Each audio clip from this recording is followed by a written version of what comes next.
Tiambi Simms is an ideator, builder and connector who enjoys creating products that have a positive impact on people's lives.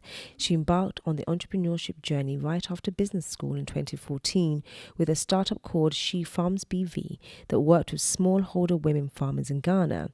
She Farms BV was dissolved in 2019. Since 2020, her projects has led her to be the head of departments and subsidiaries.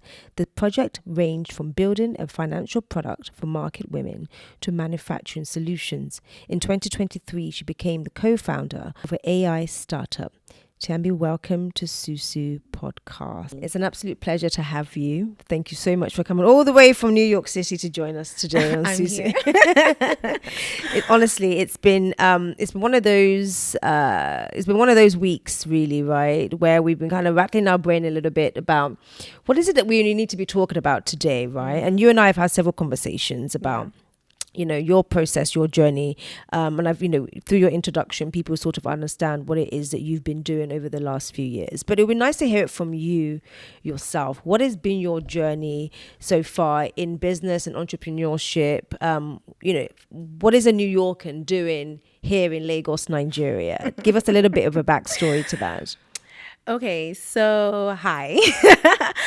My backstory is not actually traditional at all.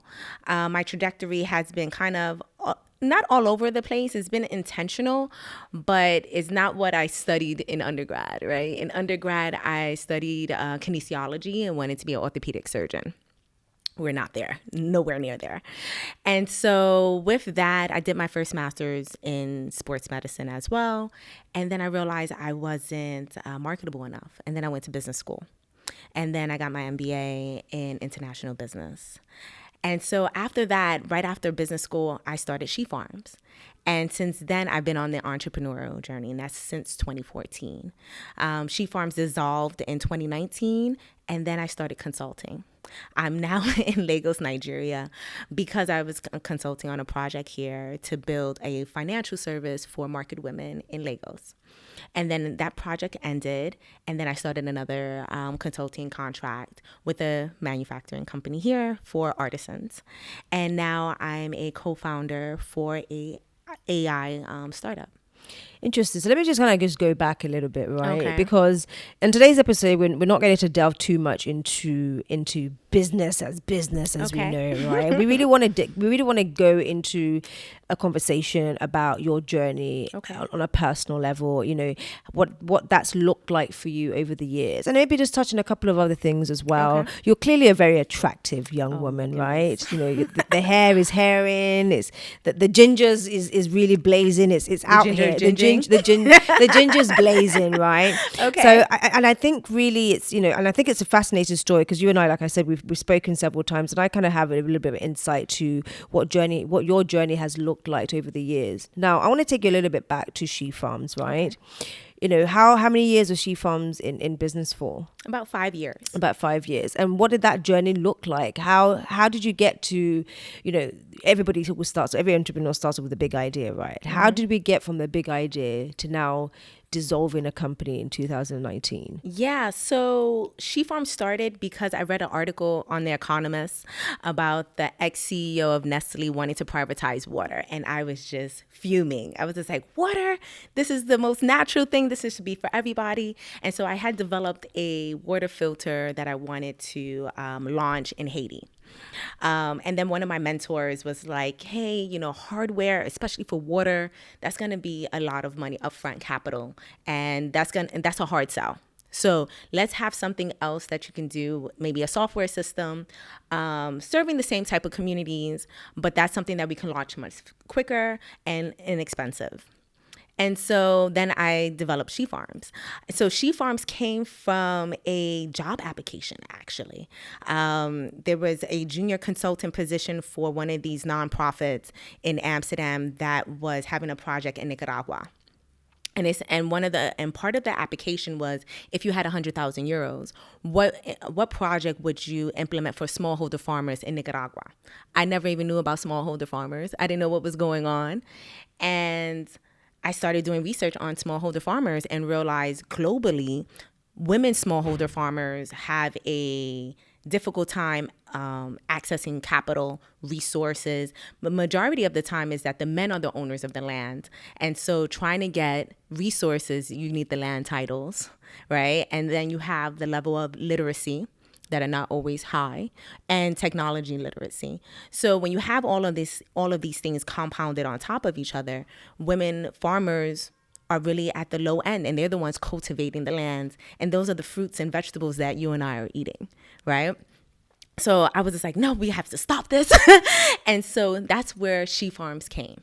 So I submitted my idea, and I went all the way to like the last round, and then someone else got the position. And I told them, don't use my idea. A couple months later, I started She Farms.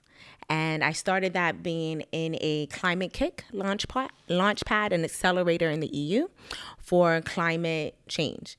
And so agriculture is one of the biggest proponents of climate change. How you're dealing with the land, carbon sequestration, all of these very technical things is really about who's cultivating the land. And the way you cultivate the land, you can keep the carbon in and everything like this, which decreases our carbon output. So if you have farmers that are knowing these mitigation practices, then it's much more easier for them to like lower their carbon quote unquote footprint. Okay. Right. And then if they're doing that, they're getting higher yields. Higher yields mean higher money, more money for them in their pockets. And so this is how She Farms came to be. And interesting. Yeah. So what was that journey like? You know, you launched that in a country I'm guessing you've never been in before. Mm-hmm. So that was the launch pad for the actual idea, or you launched the idea elsewhere and then you took it to that location? So I launched it in Amsterdam. I was living in Amsterdam for about 15 years. And then from there, through networking and meeting new people in the field, I got connected to this guy who was building schools in the village of Mofum, one of the central regions of Ghana. And I was just like, hey, I'm looking for farmers. And he was just like, well, I work in a farming community. And all of these farmers have, they're the owners of the land. The women farmers, because of their tribe, the land is passed on from the mother's side. So the girls inherit the land. So that is not the norm. That's not the norm at all. Mm-hmm. And so that gave us a lot more access to the women because they were the landowners, okay, right? But still, they still face the same struggles as other smallholder farmers that didn't have access to their own land, right? So with that was going to Ghana quite frequently, back and forth from Amsterdam, staying in the villages, really cultivating real relationships with these women, understanding their difficulties on the ground. And it was me and my co-founder at that time doing it. And so that had launched me through Kenya as well. And we had some partnerships with some other farmers there. But a bulk of our work was in Ghana. So it sounds to me like you had quite an incredible journey with She Farms and penetrating that market and really getting down to the grassroots of working with the locals. So how do you feel that you guys now went to the point where it just wasn't working anymore? Tell us a little bit about how that kind of went, Yeah, so I think it was a component of a couple of different things. I think She Farms was a little bit too early for the market, one. And then when you're looking for investors dealing with African women, like we have to understand why they want to deal with African women that are quote unquote illiterate, right? So how are they getting their money back? So we got a lot of grants and everything from the Foreign Affairs, from the Dutch Foreign Affairs. So we were able to manage and have some grant money here and there and win some accelerator contests and stuff like this and pitching contests. But then the money runs out. Right? You can't constantly be fundraising. And we weren't an NGO. We weren't a nonprofit. This was a for-profit social development Yes, program. It was a social enterprise. Okay. So we had a business model. But it's also the chicken or the egg, right?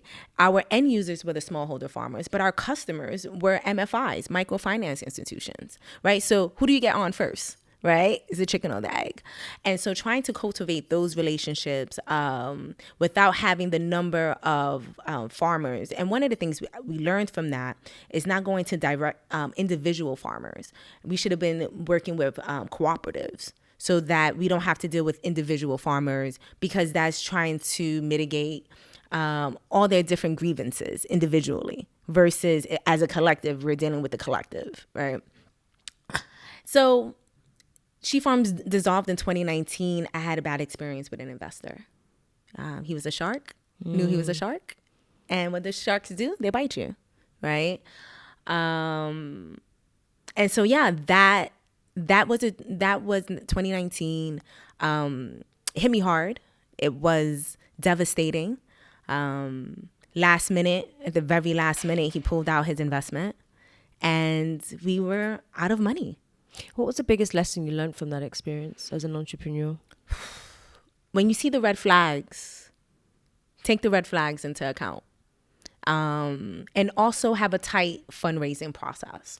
And first time entrepreneur that was doing so much, I didn't really have a tight fundraising process. So that was one. Another thing the fundraising process comes with having the team being able to do things without you and separating myself and be like, hey, I'm only going to be fundraising. I can't be in operations. I can't be doing this. And I wasn't able to do that. I needed to be in all aspects. I was having like 5 different hats on, you know? And so when you're not fully focused in the fundraising process, it's very difficult to really be in an investor's face. And again, we were targeting smallholder women farmers. Agriculture is already a risky industry to be in, right? Because who controls the weather, right? So if the rain doesn't come, you don't get your crops on time. Now that's a trickle-down effect for everything else. So I learned She Farms was probably the best teacher in the world, simply because I was involved in every aspect of the company, you know, from being on the ground. Do you think that was to your own detriment and the detriment of the business as a whole?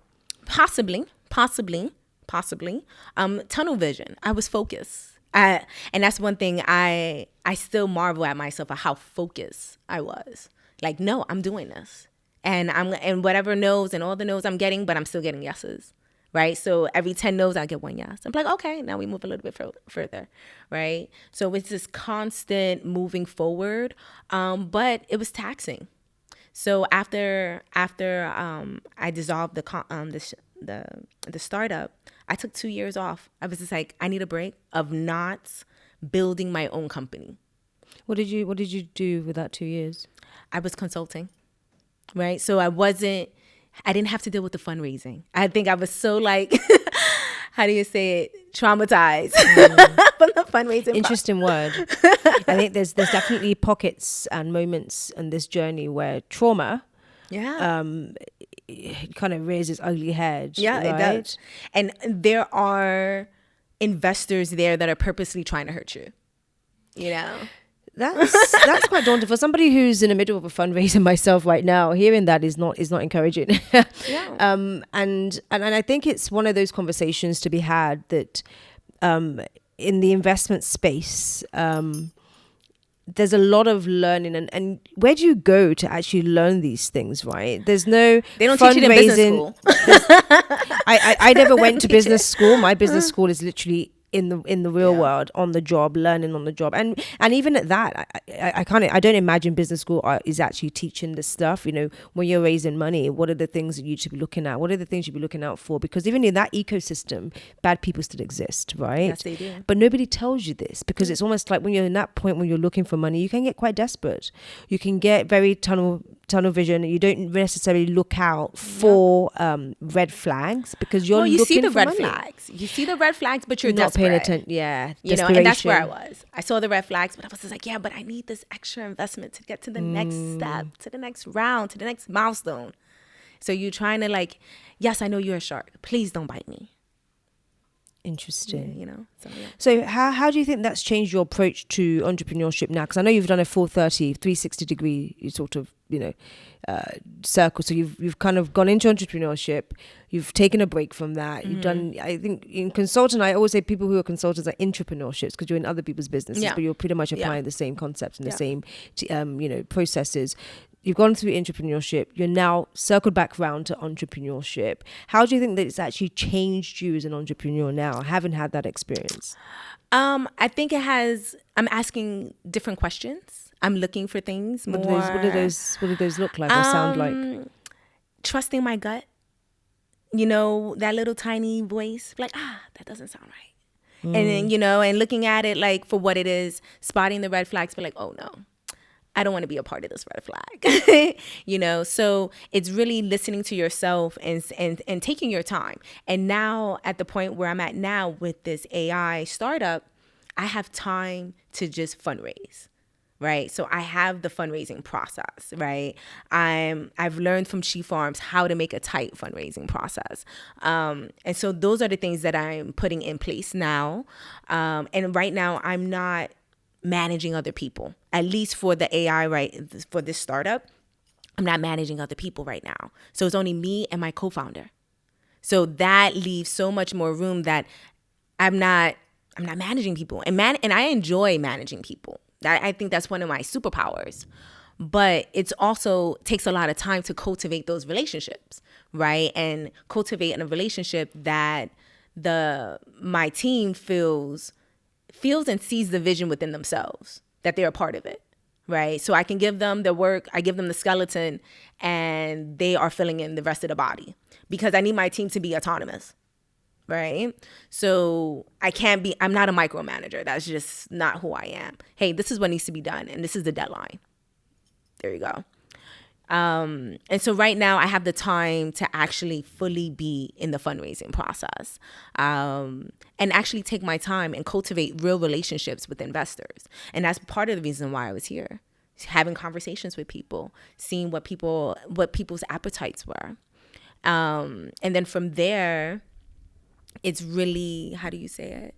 It's really then building the relationship, because having an investor, you're with them for 10, 15 years. This is a long time to have somebody you don't like, you know? And so, yeah, I don't want to make the same mistake again with getting more investors. Do you think you're a little bit sensitive to things now, having had the experience that you've had? Maybe even a little bit overly sensitive to things now? Possibly. How do you recognize that in your process? What does that look like? That, you know, it might sort of sound the alarms in your mind a little bit that, oh, wait a minute, this is my anxiety speaking. This is my PTSD, right? The triggers. I would say I'm talking to more people about it. I'm asking for people's feedback. I'm talking to my lawyer, like, hey, so what do you think about this? You know, I think that's the difference. I'm talking to more people, getting more people's insights, other entrepreneurs like yourself, talking to you like, hey, what do you think about this? How does this make you feel? You know, and that right there is also helping me cultivate my own answer for it. Right. Even though I'm not a person that is easily swayed by other people's opinions, but I am mindful of it. Right. So it's just like, OK, I would take that into account. But that doesn't necessarily mean that's the conclusion that I'm going to come to. Yeah. So let's talk a little bit about PPP. I know it's. I was like, what is that? All right, so I'm kind of moving a little bit, okay, because I know that you move around quite a lot, right? Okay. Business has been a trip for you. Yeah. You know, many of us when we go into business, we find our location, and we're there. That's our location. Mm-hmm. When people think of Demi in business, I think Lagos, Nigeria. Mm-hmm. That's where she is, right? When I think of Tiambi in business, I'm thinking New York. I'm thinking Amsterdam. I'm thinking Ghana. I'm thinking Burkina Faso. I'm thinking all of it, right? So you're moving around and you're navigating, you're crossing borders, you're moving in very different cultural circles, and you're learning cultural nuances, and you're having to, because you're doing business in very different places, right? So as you're navigating, and when I say PPP, is, you know, it's our pretty people privilege, right? Okay, I was like, what is our this? pretty people privilege? Also people profit planet. So I was like, what? This is true. I wanted to kind of touch a little bit on that topic now, because recently I've been having a lot of conversations with people, and people always kind of just ask me questions that kind of lean towards that type of, that type of thing of, tell me, how are you navigating business? It's because you're cute, isn't it? I had a meeting recently with somebody who was traveling into Nigeria from another neighboring African country, and one of the first things he said to me is, I didn't imagine you to look like this, because we had conversations on the phone prior, but we'd never seen what each other looked like. So having met, it was, oh, I didn't expect you to look like this. I thought you were going to be a particular, it was describing what he thought I would have probably looked like. Really? So he was a little bit maybe thrown aback, the fact that I'm this petite looking, probably in his words, attractive. Yes, I am attractive. I know it. Yes, you know it. Right. So this look that he didn't think fitted into what he perceived my line of business to fit into. Yeah. Right. So as you're navigating this world, and you're navigating business, as you are moving across borders, and Okay. you are delving into varying cultures, right? Because if you're working in all these different places, I imagine the cultures are very different. The nuance is very different. As you're sort of navigating your way through these places, I want to kind of just get an idea of what those experiences are. Looking the way you look, sounding the way you sound. Do you know, these are real things, right? I was just saying to you earlier that I met with a gentleman who I was introduced to. I'd been speaking to him on the phone, and the moment he met me, he was like, oh, I didn't expect you to look like this at all. His idea of what I should look like doing the business that I do, in the industry that I'm in, sounding the way that I sound. He expected somebody, in his words, bigger, much older, probably not as attractive as I was. Yes, guys, I am very attractive. I'm very aware of this. Yes, you are. I'm very aware of this. So I don't fit into that sort of generic mold of what somebody who does manufacturing probably looks like. And that's not necessarily true, because I know a lot of very attractive people who do what I do, but generally the misconceptions and maybe the stereotypes, I don't necessarily fall into the stereotypes, right? So as you're navigating these spaces and you're doing business the way you're doing, I want to kind of get from you what your experience has been like as a PPP, right? Right? Do you experience pretty people privilege as you're navigating within this business environment? Is that something that you have experienced personally? Is that even something you're even aware exists? Let's start off there, in fact. So no, I wasn't aware of it until you asked me about it. Interesting. Yeah, yes, I know I am an attractive woman. I am a beautiful woman. And I know this inherently, right? But I don't lead with it, and I think I was telling you this, like, I don't lead with it. So I'm not even aware of these things more or less at the time. A lot of the experience that I've had on the African continent in agriculture, having my own business and everything like this, is the fact that I look much younger than I actually am.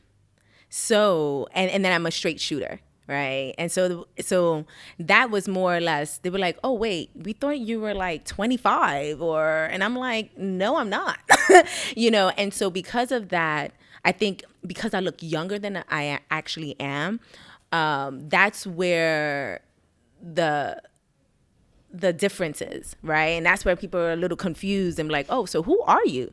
And then when I start talking, they'll be like, oh, okay, yeah, you're not a 25-year-old. I'm like, yeah. Okay, so are you aware that, according to science, this is real data, I right? know. I'm not. According to real negating data, it. so according to science, that people who are perceived to be more attractive are more likely to get the jobs that they apply for, more likely to get the businesses that they aim for, right?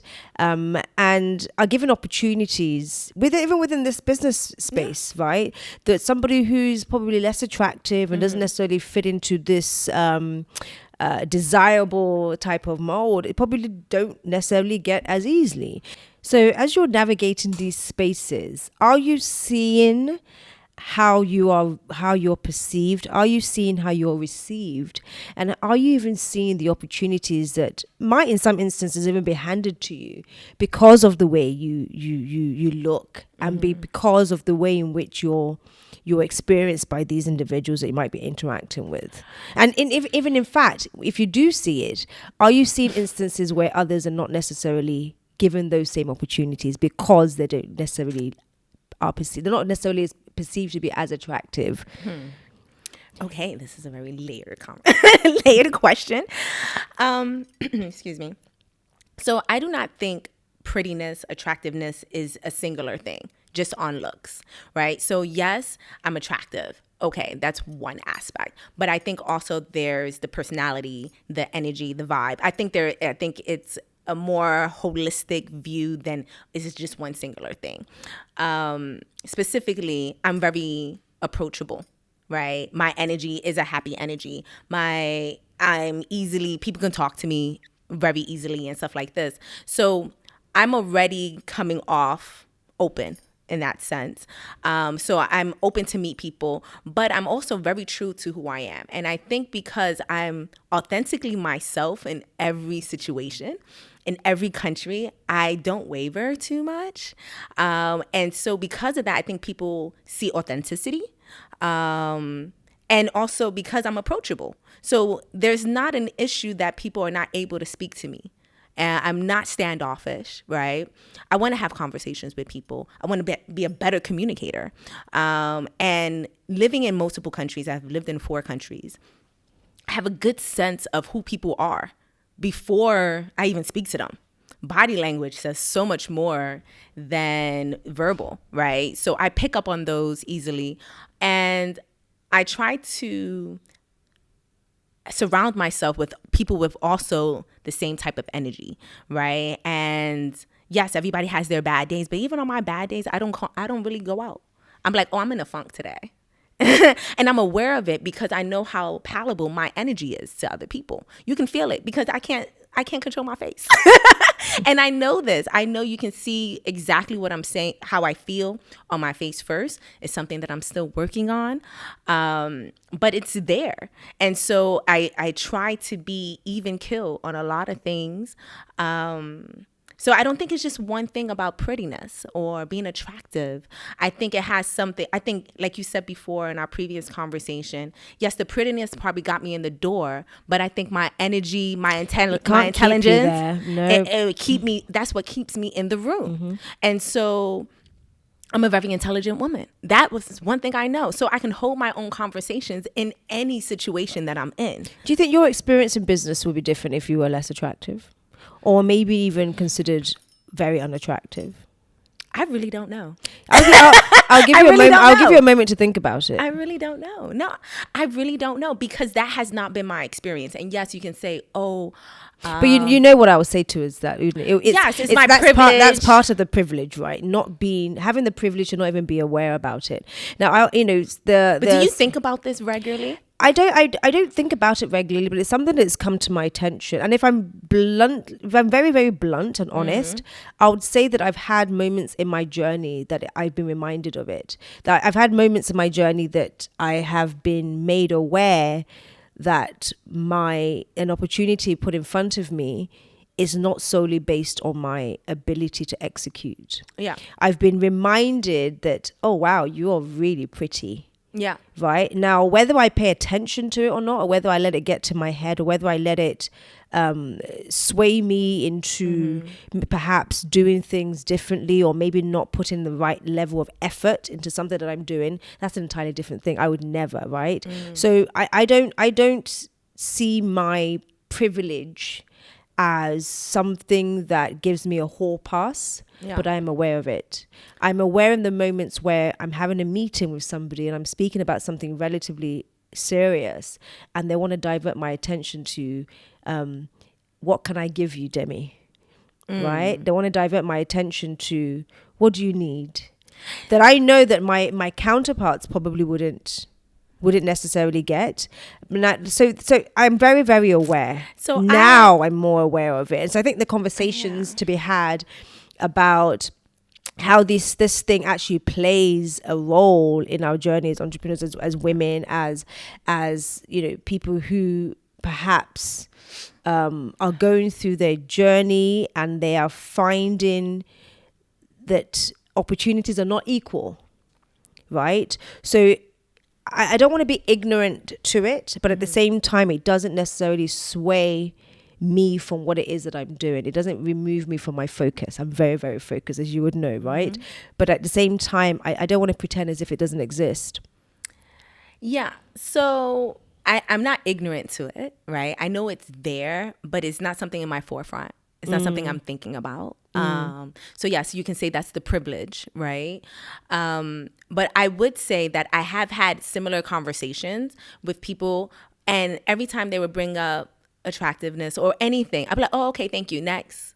I'm not staying on that. That's a great way. That's a great way. I'm not staying in that because what we're talking about is business, and I don't mix the two, right? And so I think because of that, I've been very clear, and I have an assertive personality. So I have been told, oh, you're a sharpshooter. Like, you too straight.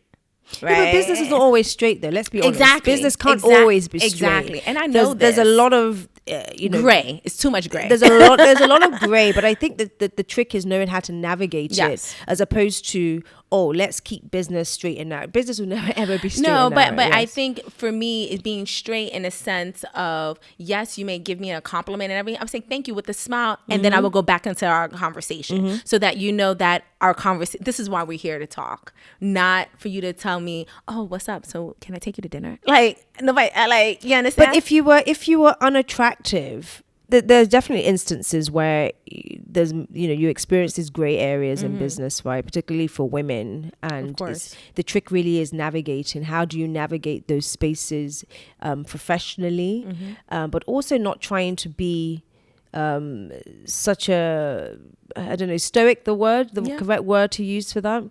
Not being so rigid, uptight, rigid in such a way that you are potentially sort of,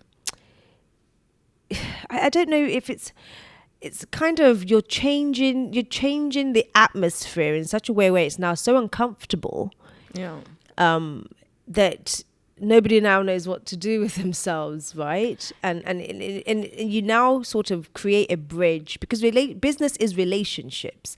You now start just, is it building bridges or breaking bridges? I don't know what it is, but it becomes difficult to now navigate the world of business where you're not able to relate to somebody because now every little thing is so uptight and strict and a little bit stuffy. I don't think I'm uptight at all. Well, I don't know. I can vouch for that. I don't think you're uptight. No, so but you can see how people who how that stiffness can come into play very easily as women. Yeah, particularly. So I think when in those situations, I do a lot of things with a smile. You can get far with the smile. I agree. You get so far with the smile. I agree, yes. You'll be like, oh, thank you. I appreciate that. And then, can we continue with this? We could probably do a coffee. You understand? So there's ways around it for it doesn't feel like I'm shooting down their ego. What was that? Did you see that scene with Vice President America where they were having the general debates or something, and she was interrupted by another candidate, and she just smiled and said, I'm still speaking. Yep. And she was just so elegant and just very poised. You can get away with a lot with a smile. Smile and thank you. And I think that helps. And again, that also goes with me being very approachable, right? And like I said, I'm not easily swayed by people. So it's just like, yes, you may be attracted to me and all of these things. Cool. I can have a conversation with you. But I think I'm very clear, and people are pretty clear with the lines I make, right? Well, I always say that clarity is kindness, right? I try to. When you try to be as clear as possible with people, in much as a kind way as possible, it lets them understand very clearly where they stand. Yeah. And that is kindness, as opposed to giving mixed signals and stuff like this. Yes. I'm not that, right? So I had some experience in it, but not so much. And if I did, they haven't really been so forward with it, right? They playing the long game, so maybe it's more of that than anything, but they haven't been like totally forward with it. That is just like, so I think I have been able to navigate it throughout the many countries, right? And once you start understanding who people are, it's much more easier to navigate. And I'm learning on this journey nuances, right? Cultural nuances. From Ghana to Nigeria, very different. From Amsterdam to Nigeria, very different. New York to Amsterdam, very different. And so with that, I'm understanding the power dynamics, the men and women power dynamics, age power dynamics. All of these things helps me navigate where I'm at. So all the places that you go, do you think you have an advantage because you are coming in as an expat? You're coming in as a foreigner. You're coming in as an American, and a lot of these places that you know that you probably worked in, America's kind of looked at as this giant, right? Yeah. Do you think that plays to your advantage a lot of the time? For sure. And what does that look like on a day to day? Give me an example of sure. something you might have experienced So where you've been reminded of the advantage. Yeah. So having an American passport has definitely opened doors, and I have a love-hate relationship. More than your attractiveness, would you say? They're probably like 1-to-1. I kid you not. They're probably 1-to-1. And then because I've also lived in the Netherlands for about 15 years. So I also have a very European life and everything like this. And I went to the European grad school and business school, right? So I think the combination of the two has definitely helped. My Americanness supersedes my blackness, right? It supersedes all of that. And it's I'm American before I'm anything else outside of the United States.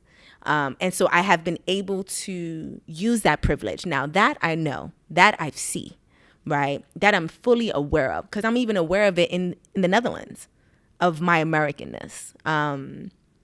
So yes, I think the Americanness on top of the pretty privilege, on top of being approachable, all of these things compounds on top of each other.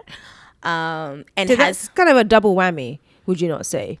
You know, you're relatively attractive, tick. You know, American passport, tick.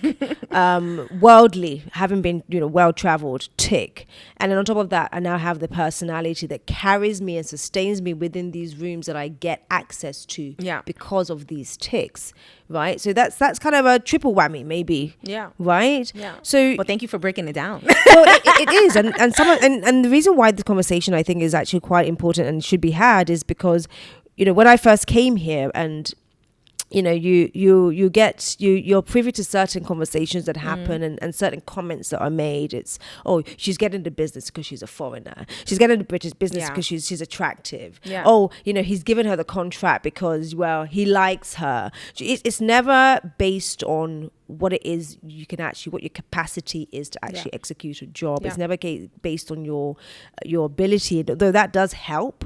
And I think that the work will speak for itself in the long run. Yeah. But you can't ignore the fact that these things are perceived. Now, for somebody who is not attractive, doesn't have a British or American passport, doesn't necessarily have a worldly experience of the world, of life in general, in order to bring a personality forth that is captivating. Yeah. It seems as if you now have all these things that are sort of lined up against you, or at least in your mind, right? That might be holding you back. So when you see people like yourself or people like me, and it's like, oh, they're only getting it because of, I think it's a conversation to be had that, yes, let's be aware that these things do exist and they're very real. Yeah. But at the same time, when we get to that point where either we have it or we don't have it, what now? Yeah. What's the next? Yeah. How do you move forward? How do you move forward from that? How do you begin to start thinking about, okay, these might be my perceived or socially perceived disadvantages. How do I begin to possibly close some of these gaps? One thing that I would definitely say to attractiveness is, like we said earlier, that you can be a very attractive woman and doing business, whatever continent you're on. And your attractiveness, yes, will probably get you meetings, will probably get your foot in the door, but it's not a hall pass for bad behavior. It's not. You still need to know how to carry yourself in a very professional manner. Yeah. You still need to have a personality that is in fact very captivating. Yep. You need to be able to hold your own, because there will be opposition even in those rooms. There will be resistance even in those rooms. Yeah. How do you hold your own? Yeah. These things all need to be cultivated, right? These things all need to be learned, because it's not innate. In my journey, I've definitely found that the skills that I've picked up over the years are not things I was born with. I've had to learn them. I've had to harness them. I've had to, to just really push and be very intentional about them and understanding where do I lack, because even if these privileges, there's still areas where you still fall short, right? So as your journey has been moving along, and you talked about your Americanness being at the forefront of your privilege, right? Which I can see.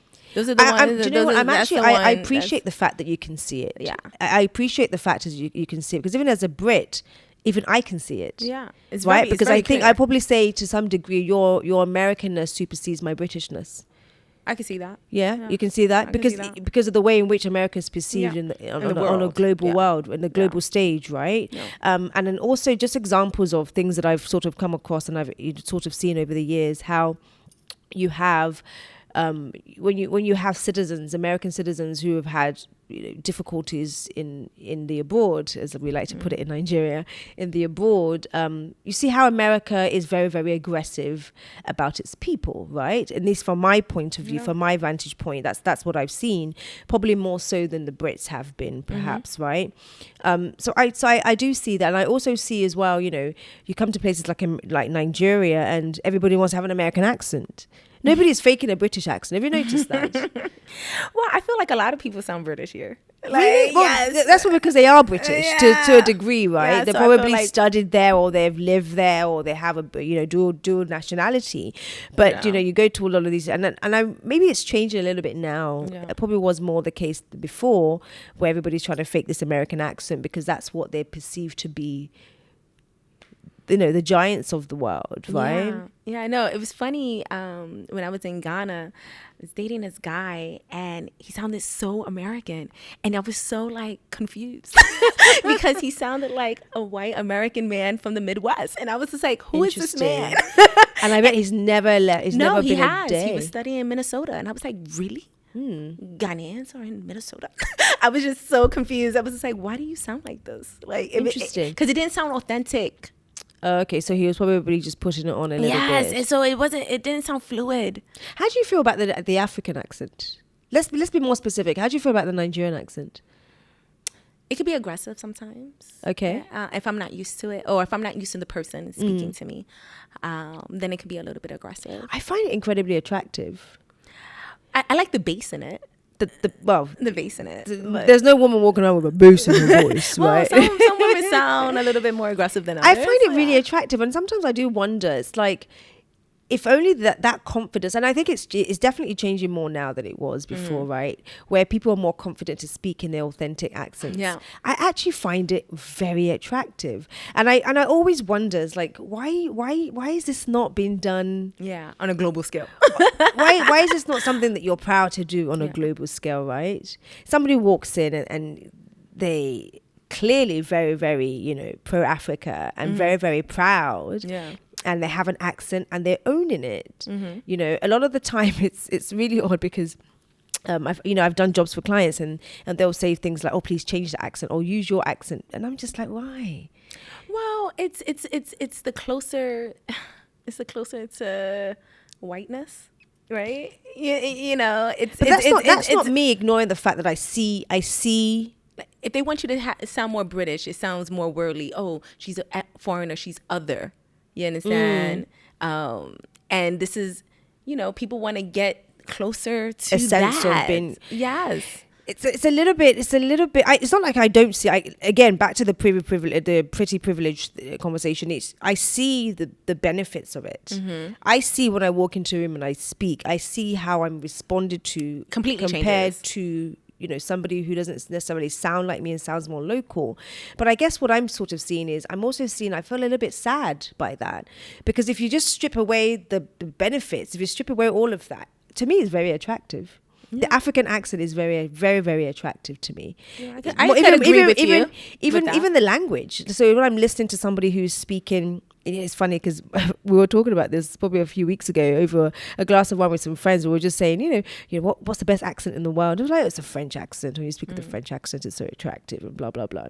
And I was like, and I love the French accent, don't get me wrong. It's actually one of my favorite. But after that, for me, it's specifically the Yoruba language. Oh, okay. Hey guys, just a quick break to draw your attention to something really, really awesome. Quality furniture handmade in Africa. Yes, I said it, Africa. Many of you already know that I'm an architect and furniture manufacturer, but many also do not. So for those of you who do not know what I do for a living, Major's Furniture, we make incredibly beautiful pieces of furniture right here in Lagos, Nigeria. Not only that, our turnkey interior projects focuses heavily on custom designs and complete manufacturing. With a strong team of architects, designers, and technical manufacturers, there is no design reach for us. After all, we are solution finders. Our sofas, chairs, beds, office furniture, installations can be found in homes and offices across the world.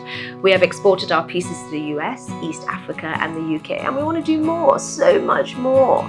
We have an impressive clientele here in Lagos, but ultimately our goal is to see our pieces in every home and public space around the world, and we need your help to achieve that. So if you are creating furniture for a luxury hotel, renovating your home, or state-of-the-art office, visit the website Major's Furniture or reach us via the contact details below. Okay, now back to the show. The Yoruba language spoken in its true authenticity with somebody who's just very articulate, very confident. For me, it's probably the most attractive Yeah. accent language. I don't speak that language. I don't speak I Yoruba. should introduce you to a little bit of. So being in Lagos, I'm really hearing just a lot of pidgin. I don't know if you agree with me, Oge. Can you hear me? I think it's very attractive. A man, well, we're going to talk about it on that type of level. A man who speaks in a very good, you're very confident. It says to Baoni, sure, okay. Okay, with the smile and everything. What? What? The smile all the time. The smile gets it. The smile gets it. Do you know what I mean? I understand. For me, it's one of the most attractive things in the world. But we digress. Let's go back to what we're talking about. So we're going back to privileges, right? Just talking about privileges and how certain privileges gives us a little bit of a lift in business and give us a little bit of access, right? What type of other privileges do you think you sort of encountered, or you may even exist within the business space that maybe is not given it's not given the level of attention or the level of acknowledgement as it should be? Oh, that's a good question. So privileges that I think that should be there that are not? Well, privileges that are there, but it's just not been acknowledged. But it's real. It's real as white on rice. I would say maybe the privilege of being a connector and networking. Okay. Connecting people, understanding people's strengths and weaknesses, how to put people like, hey, may have something for you in a couple months. This might be interesting, and then bringing those people together. I think that's something that's quite overlooked. The skill of being a connector. Yeah. Is that something that can be learned, or is that something that you think probably falls more into the innate skill sets? It definitely can be learned. It's all based on communication, right? How do you connect with people? Are you connecting with people on a superficial level or, a little bit more deeper? Me personally, I don't like chit chats, right? I'm a good chit chatter, but that's not my normal. That's not where I want to be. I want to get to know who you are, and so getting I could be in social settings in groups, but I have to have my one-on-one times with my friends because I need to have a real conversation with you, So you better in groups or one-to-ones? That's a good question. I think I'm good in both. I need both, right? I can't only be in group settings. Then you and our friendship is only really superficial. If we don't have a dinner date, you're not coming over for dinner or anything like this, then how are we getting to really know each other? So in group settings, we can't have those real conversations that are important for us to really get to know each other and take all the layers and everything else out and then being vulnerable with each other. Do you think vulnerability is an important trait to have in business? Of course. That and being authentic. Why do you say so? Because at the end of the day, we are all human. Right. And there's emotions that need to be addressed, and being able to be open to those things and being like, hey, this is how I feel about this, or this is how I didn't appreciate this. That's a level of vulnerability to say those things so that people can understand how to treat you better and how you can treat them better. Right. So I think that's important to have, and authenticity. being consistently who you are and not changing from one location to the next, you're somebody else. I think those are the really good, and I think people can tell who's being authentic or not. Oh, yes. You understand? You can feel that when somebody's being fake. You can, and so because of that. Do you know what? I'm a bit torn with why? that. And let me explain to you why. Many people take time to find the authentic self. Right? It's a journey. It's a journey. It's a big journey, and evolution is the most consistent part of that journey, right? So I always find that if you have not necessarily found, or you're still on your way to finding your authentic self, you haven't necessarily arrived as a human being, as a person, as a personality, right? So you won't be perceived as authentic unless you're showing the vulnerability that you are in fact on that journey and you're still evolving, which is a little bit different. It's almost like being, coming forth naked and saying, guys, I'm still on this journey. Like I haven't found myself yet. Yeah. I don't know who I am yet. I'm still very much experimenting with this. And that's what you get when you're in your 20s and stuff like this, and early 30s. Many people are not that confident to be able to say that, is what I'm saying, right? So you're not showing up as an authentic self because your authentic self isn't necessarily built up yet, right? So now it's like I can't be received as authentic because I've not quite reached a point where even I know exactly who it is that I am, and I'm not necessarily forthcoming about where I am on that journey. Yeah.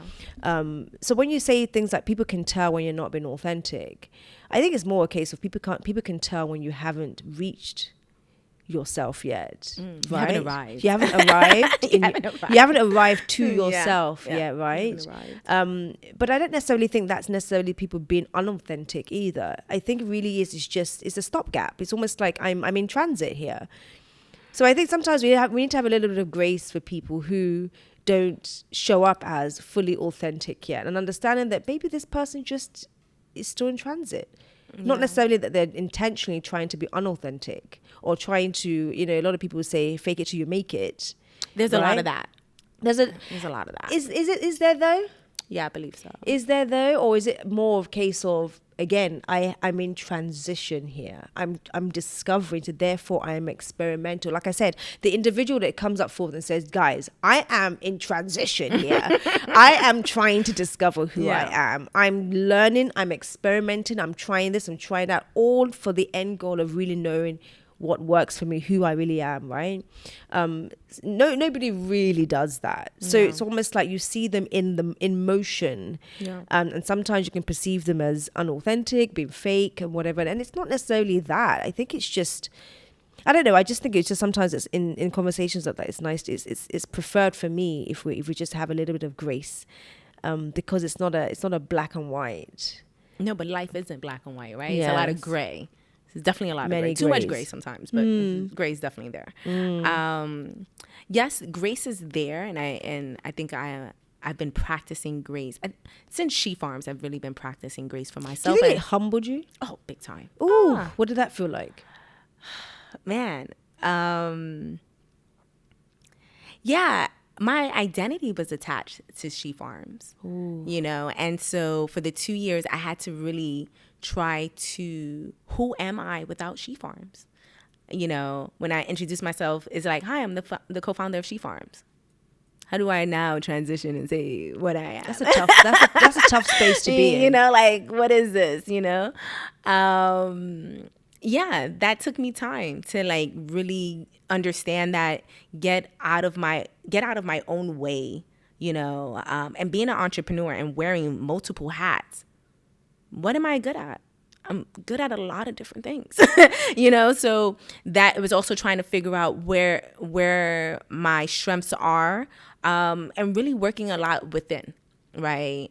And so that was my journey. I gave myself 2 years. Like, hey, I'm not going to build anything for 2 years.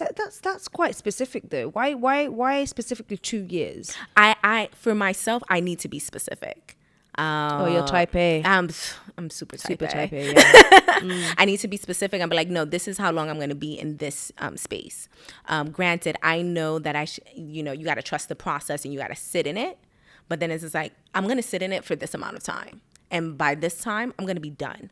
And I'm going to be doing the things. So you basically put yourself on a time timestamp. So it's I don't know. I'm not so type A. I'm kind of more, I kind of lean towards how I'm sort of feeling a lot of the time, but I do try to aim for structure. So for me, if I'd find myself if I had found myself in that particular space, it would be a case of I'm going to sit until I don't need to sit anymore, with an understanding that every day I'm trying to stand up. Right? Yeah, I know. I'm like, no. Do you know what I mean? I got to get over this. How do I do it? This is the what do I need to do? Who do I need to speak to? How do I get to the next step?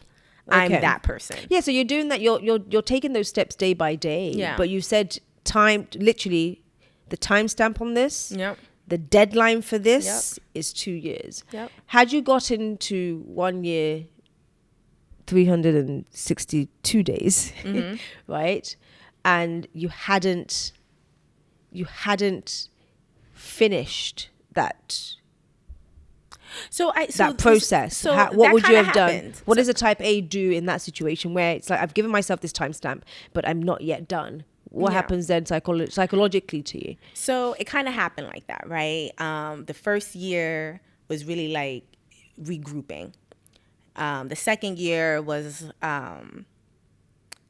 looking for things to get inspired by, because now I needed to get inspired, right? I knew, but I still didn't find the thing that was waking me up in the morning, right? Giving me the energy that She Farms gave me.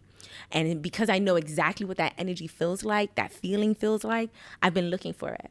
And I'm like, I'm bored. What's going on? And so I put myself specifically in certain places so that I can get inspired again. Figuring out, okay, what else would I want now? What other things motivate me? And that has helped me. And then also, my goals and stuff have changed over those 2 years. What was a priority back in 2018 is not a priority in 2023. So I have given myself the grace and the compassion of, hey, I may not know everything just yet. And I'm not a person that knows all the finite details. I know all the major bullets. And then it's just like, okay, I know these are the major points that I need to be going in, and I'm going in that direction. And then I'm figuring it out along the way. So I do give myself grace on that.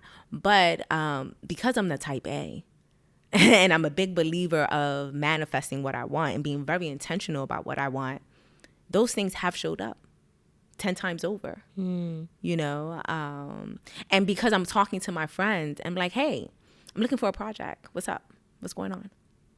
Oh, I'm doing this and this. Maybe I connected with somebody else. So I'm having those conversations with different people globally, right? And they are telling me, oh, maybe I connected with this person. And I'm just having conversations until it feels like something that sticks. And I would say about quarter three, quarter four of last year, I had 3 different friends all ask me to help them with their businesses. Hey, I need help with this. Can you help me grow my business with this? I'm not asking them. They're coming to me. So I'm like, oh, I must be doing something right.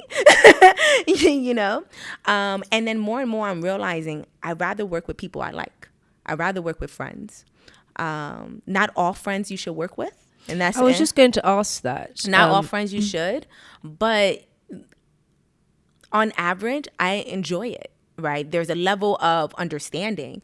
I'm not a corporate America person, corporate Europe. It just doesn't work for me. I know my personality. I do so much better having my own teams, building things. I'm a builder. And so if I'm not creating and building something, I'm bored, right? And I have expressed that to my friends. I believe it was over the summer. I sent a text to a couple friends. It's like, I'm bored. What's up? Is there anything going on? And that kind of just got other people just, oh, well, maybe this, maybe that. And that's a conversation. And so, yeah, I've been fortunate to cultivate those type of relationships, but I've also been very intentional with those type of relationships, right? Now, me coming back and forth into Lagos, I wouldn't be able to do that if I wasn't still maintaining my friendships when I'm in another country, and vice versa if I'm in Amsterdam, right? I still have all my friends in Amsterdam. I cultivate those relationships my friends in New York. Still. What does cultivating a relationship look like to you? And for those who are sort of listening and understanding that, wait, this is a hack, right? This is a business hack that you just cannot run away from. What does it look like in practice, cultivating relationships on a global level? I keep in touch.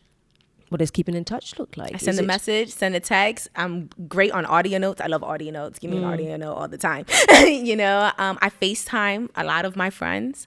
While I was living in Amsterdam and living here in Nigeria, is to my friends in New York, we're 6 hours ahead, right? So while I'm cooking dinner, I'm on FaceTime with my friends, So I think that's the major hack, right? Is keeping in touch. And a lot of people don't know how to keep in touch. This is why I'm asking the question, because it's like, okay, sometimes people sort of, and this is a really bad habit, but this is something that it's a conversation that's been going on for a while. It's this idea of looking for those relationships when you need it, as opposed to building relationships consistently in such a way that they're already there. They're already cultivated. You don't need to start looking for people at the point in which you need them. And I don't like that, right? Do not just call me when you need something, And so a lot of my friends I speak to regularly. Like, for instance, last week, I was just about to text one of my girlfriend's husbands, but like, where's your wife? I haven't heard from her. You understand? Because this is someone that I speak to regularly. And regularly, I don't mean every day. I mean once or twice a week. If that, right? And then I ain't hear from her from 3 weeks. That's odd, right? So it's just like, where are you? What's going on?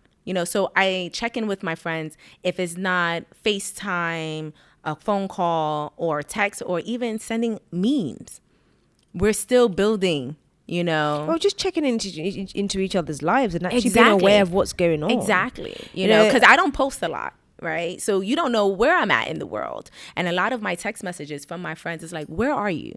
Are you in New York? Are you in Amsterdam? Where are you? Oh, because I want to invite you somewhere. And I'm like, oh, I'm not there. They're like, oh, I thought so. So it's really cultivating relationships. I think that's the biggest thing, because I was saying I lived in Lagos for a year and a half, and I've been back and forth to Lagos since my project ended. And it's like nothing has changed. It doesn't even feel like I don't live here, right?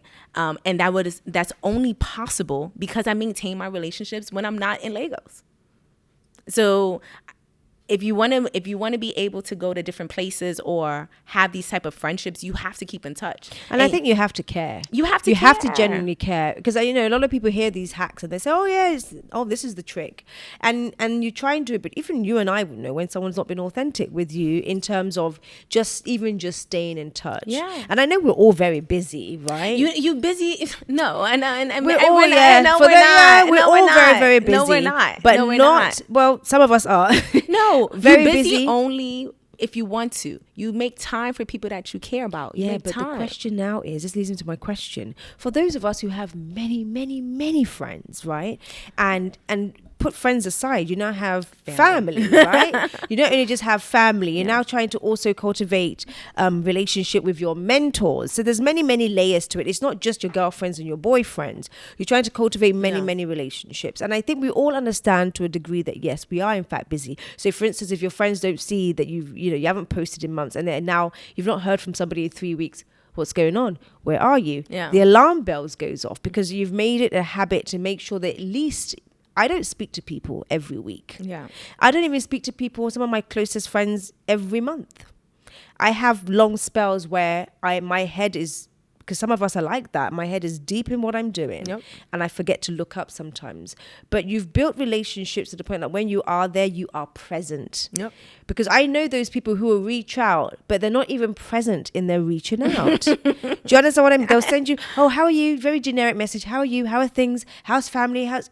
And after a while, it now becomes just a general check-in. Yeah. So being intentional about the way in which you check in, Yep. the things that you are asking your friends about, the things you're checking up on. A generic message of how are you, how are things, for someone like me, doesn't work. No. I will leave that message unread for months. If I show you my, I I'll know. leave it unread for months. So it's, the style of checking in for me that separates those who I'm going to invest that time with equally as well. And those that I don't, for me, is very, very important, right? FaceTime, a great hack, because it's... I love it. Love it. Right? Because before then... It's difficult not to be present when you're on FaceTime, right? Because there was Skype. And like, I've been on Skype, you understand? And so I've been abroad for so long, right? That how else was I going to keep my friendships, my college friends, my friends from my... Great invention. You understand? It's just like, yes, I have been able to use this. I love FaceTime. And I'm known to FaceTime people whenever. And sometimes it's bad because I don't check in first and I just FaceTime you. But you just don't answer. That's it. Oh, but I quite, to be honest with you, a random FaceTime would tell you who your real friends are.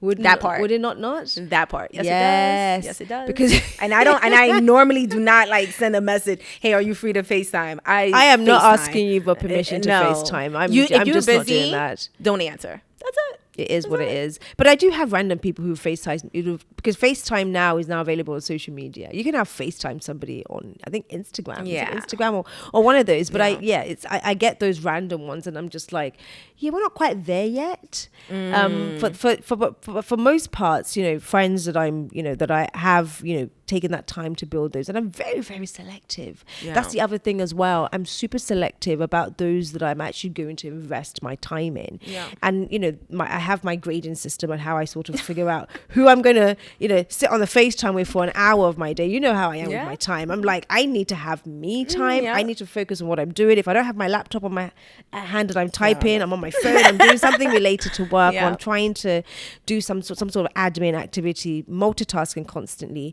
So if I'm going to give you an hour of my time, that needs to be mutually beneficial for both of us, right? For sure. Not just a case I'm just giving away that vital time that I have that I could be resting or working on something quite important. Yeah. Right. I agree with you on this. Yes. So, building those relationships, absolutely a life hack. And not just with friends. Like I said, I think a lot of people will say to you, we get to a certain age, it's like, no new friends.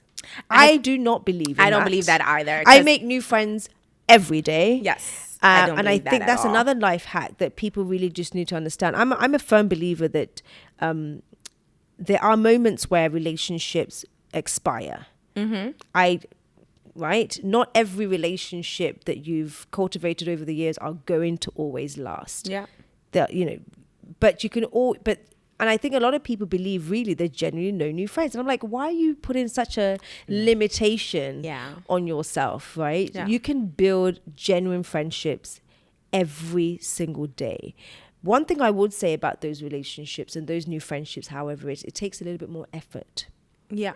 It will take a little bit more effort. I think it takes a little bit more intentionality. And I think the initial part of it can be a little bit harder because we're older, we're a little bit more rusty. We're not as innocent as we used to be when we were younger. We're like, will you be my friend? Will you be my friend? And then all of a sudden you guys are friends. It takes a little bit more effort as an adult. But I think it's probably more successful as you get older with the intentionality. Yeah. Then I probably say when you're making generic friendships as when you were a little bit younger. So I don't have that issue with making friends. And because of the fact I'm always moving around, right? And I need to be, for my sanity and my level of comfort and wherever I'm at, I always have like a couple people in that city that these are my like solid people, that I can call on whenever. And so I need to have those type of relationships. So I make friends quite easily. And yes, I don't have like a grading system at all, but it really just depends on how our interactions are. If I find you someone authentic, like I can just sit and chop it up with you, making friends. I do find it a bit difficult to in the US more so.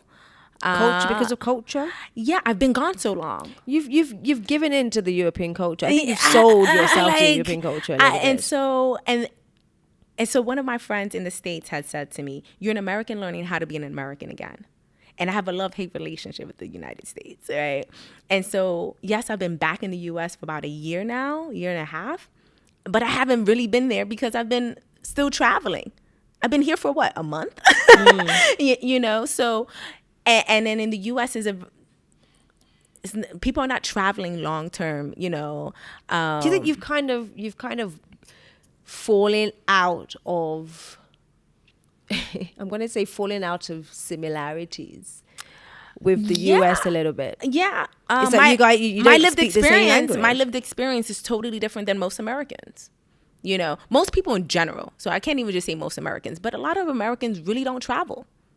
The United States is big enough. You don't really need to go out of the United States to experience everything else that the rest of the world has to offer, right? And then people are going away for maybe a week. I mean, there's no problems with that, but I'm going away and I'm staying in a whole nother country, right? When I don't really go on holiday. You don't think Americans are worldly? Live. You don't think Americans are worldly? I think Americans are much more conservative than we want to think. It's funny, you said this to me recently, Yeah, and I was a very little bit surprised because I was saying to you that, what was my response again? I think I said something along the lines of, I had no idea, based on what I probably see on TV, in the media, Yep. in comms generally about America. I would not have. The U.S. is very conservative. Across board, Across board, black, white, yellow, green. Yes. Yes. And so because of that, and I pretty much came to age in Amsterdam. I have, you know, so I've been living in Amsterdam since what, 2009? You know, so, and then before that I was living in Spain. I just had a very different viewpoint on things, that making new friends in the United States has been a little bit difficult because of alignment, you know, on where people are in their lives. I have really a growth mindset. And I feel some people, and I don't want to just say just Americans, you know, they don't have this growth mindset. And that for me is very important, that I'm sharing a growth mindset with my friends. Like, how are we growing? And not about business or anything or doing business together, but where do you see yourself? What are you growing into? Like, who are you? You know, well, this is the alignment that I was talking about. That is, I think it's quite critical in friendship these days, as we need to align on some of these core values. And I think that's all part of that what makes those checking in moments quite authentic. Yep. Because if you're on a journey, on a personal growth journey yourself, and I am as your friend there to support that journey and that transition and that growth as much as possible, those are the moments where I believe our friendships are solidified. Yep. Right? Yep. Not the, how is the weather? How is everything going? Yeah, okay, great. Have a lovely day. Yep. How's work? But it's, what are you struggling with today? Yep. Like, how can I help you with that? What is your opinion on this? Yeah. This is something that this is a thought that I had. What is your opinion on this? You know, if we're having the same kind of conversations on like one or two topics and we can't get any further or deeper, yeah, because then I'm like, this is you can't go beyond the surface, right? That's and that's what bothers me, right? Because I don't like the chit chat. I'm a good chit chatter because I have to. That's not where I want to be. You don't want to stay there. The chit chat serves a purpose, right? But you don't want to remain there. No, and I think as your friendship and your interactions with people are progressing, you want to know that you've gone beyond the chit chat, beyond that chit chat moment, right? Yep. So I think it's quite interesting seeing you in Africa. Why? I've been on the continent. No, you have been on the continent, and I remember saying this to you, and I was like, oh, you know, you've been to Nigeria before you actually got to Nigeria, right? Just from the virtue of the relationships and the friendships that you've built over the years, from your days as a student to university, and then your travels, right? So you kind of fell into Nigeria quite comfortably. I think you had a soft landing. I remember saying an amazing soft landing. I remember saying this to you, that you've had such a soft landing in this space. And it's probably more so than I did, funny enough, because I didn't necessarily embrace my Nigerianness until I was very, very much of an adult, I suppose, right? So it's been, for me, it's been quite a journey as well, learning and trying to allow myself to fall in love with my culture, right? And fall in love with my people. And I always say this, that I came to Nigeria and I literally fell in love. Okay. It was almost like a discovery. And it's still very much, even after 6 years, it's still very much a discovery for me. I'm discovering every day, I'm learning every day, I'm evolving every day. So it's always nice when you sort of see people who are also embarking on that a little bit. I would say you've probably fallen in love with Nigeria, quite frankly. I think you have sold. You have sold your market. I am here now. You're here now, right? We have bought your market, so welcome. I don't see you going anywhere anytime soon. No, I don't see that either. Whether you live here permanently or not, I think you're forever sort of.